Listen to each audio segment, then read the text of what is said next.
Before I could confront Justin, a furious knocking echoed through the house, shattering the tense atmosphere. Melissa hesitantly answered the door to a booming voice. "I'm Nora's father!" Before anyone could react, Henry barged in, feigning outrage at the delay in opening the door. Why has Henry suddenly appeared after all this time? What are his true motives for this unexpected visit? And what kind of drama will unfold now that he's been allowed inside?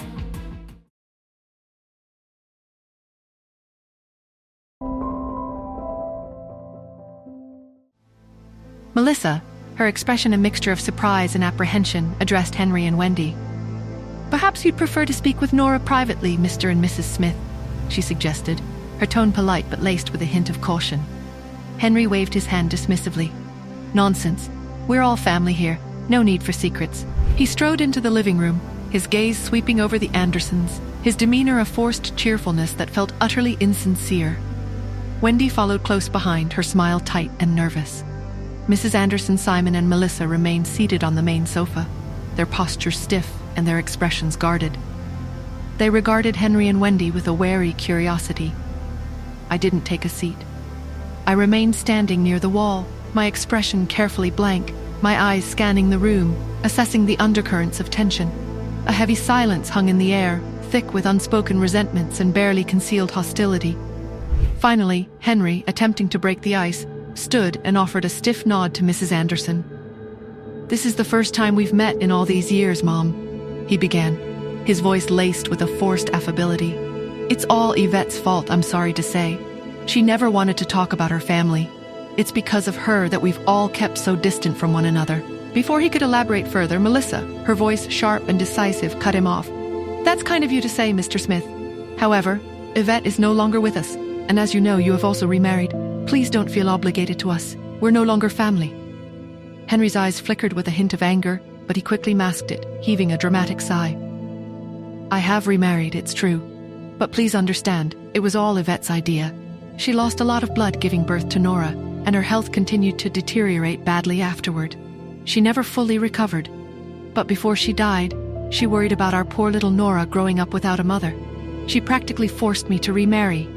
If she hadn't insisted, I don't think I could have brought myself to do it. For our daughter's sake, it was worth it, of course. But Yvette and I were so in love back then." He lowered his head, feigning grief, and wiped the non-existent tears from his eyes.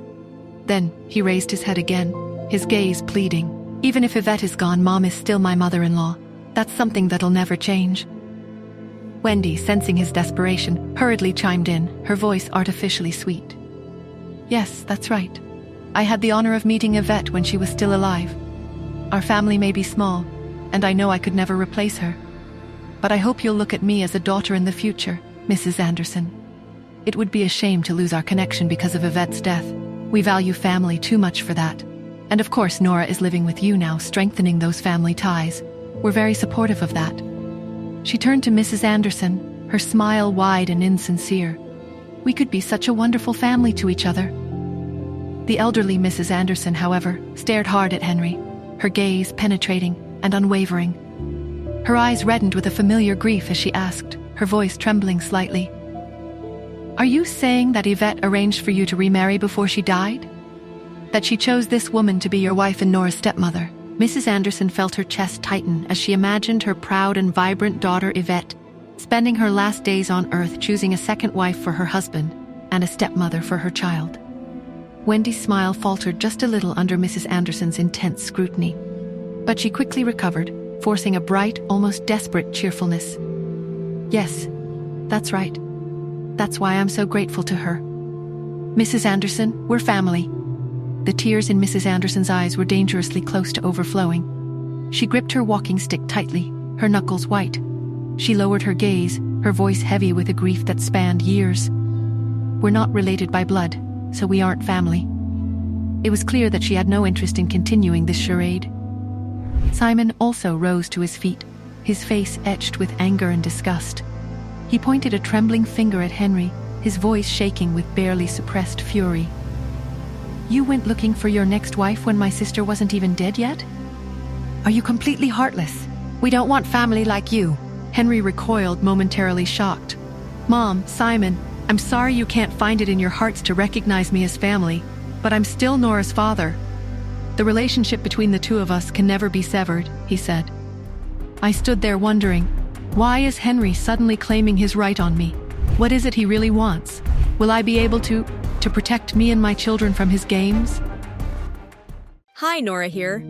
If you are wondering what happens next, then download the Pocket FM app and listen to the exciting episodes of Saving Nora Now with the link in the description.